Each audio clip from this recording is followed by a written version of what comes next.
Hello, welcome back. I'm Dr. Feist, and this is the third video of my little mini series of videos on H.A. Prichard's 1912 article, Does Moral Philosophy Rest on a Mistake? So if you haven't checked out parts 1 and 2, go back and have a look at them or refresh your memory or whatever the case may be, because I'm not going to be discussing but presupposing some of the ideas from those two videos. Now, we've seen that we've got the why be moral question. The historical answers are basically, according to Prichard, grouped under the following. Number one, it's to your advantage to be moral, consequentialism, and a variety of philosophers, of course, are under that rubric. Or a lesser, a more objective way of thinking about is why be moral? Because you bring about good, either intrinsically in the action or some kind of good in the universe. And that's often spoken of in terms of a deontological approach. Okay, so we looked at that. We also looked at that Prichard says that the first one, the to your advantage, has problems because it's essentially reductionist. And number one, it's not simply reductionist, though. So this to your advantage, although his preliminary account was it's reductionist, he wants to say something a little bit deeper by digging in and saying, no, it's not just this reductionist thing that we talked about where obligations are reduced to a desire or desire fulfillment.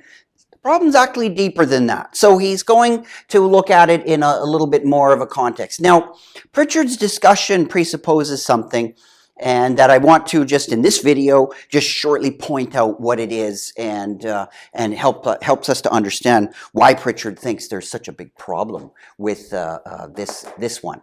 So bigger than the reductionist problem is this sort of confusion. It's almost a metaphysical kind of confusion. That sounds a lot more complex than it is. Let's have a look. So with a little bit of background, we are going to jump to what's sometimes referred to as Hume's problem.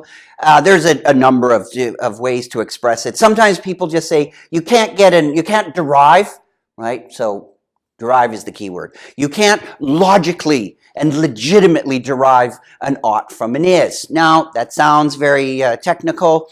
It's really fairly straightforward. Although we often move from oughts to, from an is to an ought, it's not logically legitimate. That's the point. So let's have a look at a very standard thing. Here's a little, rather contrived argument, and I've stacked the deck here.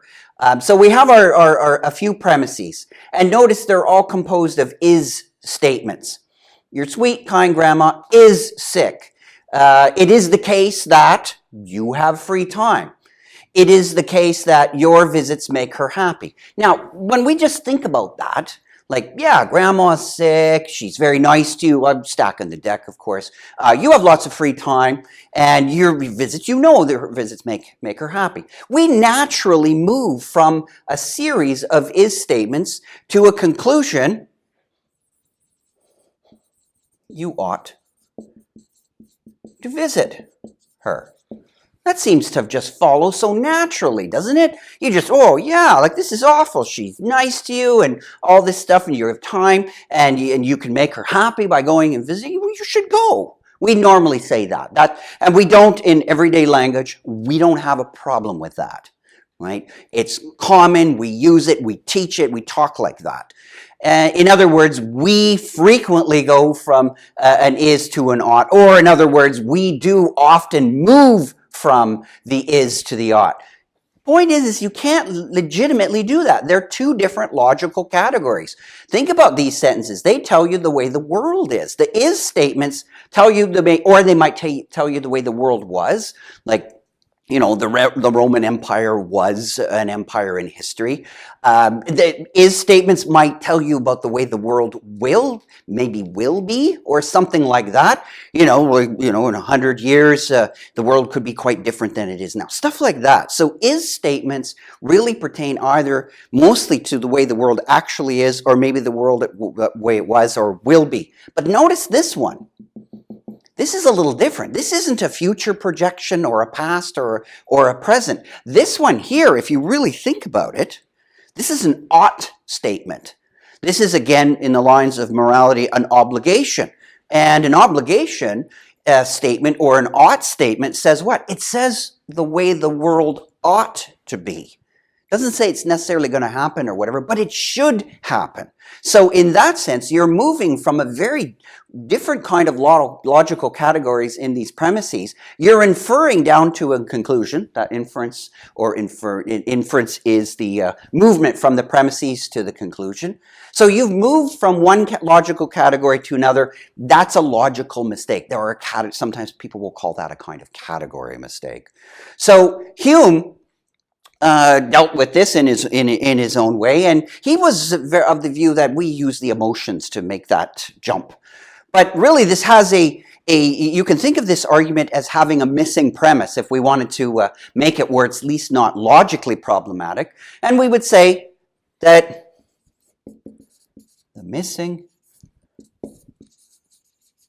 premise is to get from the is statements here down to the ought, we are going to build an ought statements into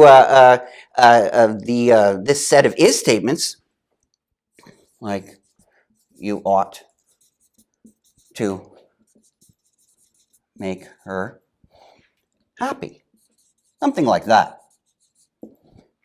So the missing premise, you ought to make her happy, if we put it in here, then you have an ought statement up, and things more or less can kind of work. It's not a perfect solution, but at least it shows you that there is a gap that needs to, in a way, to be filled. This is relevant to what Prichard's going to go on about when he talks about number one having a gap in it.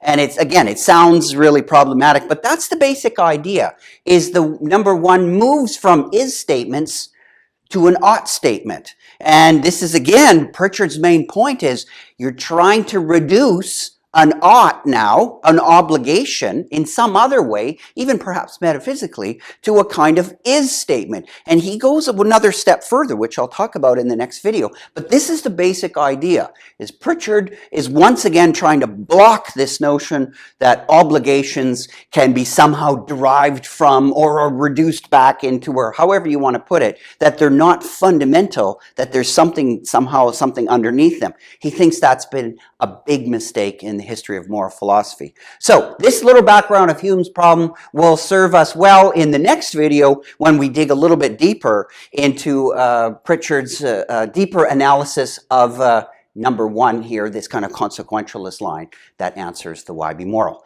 So stay tuned for that.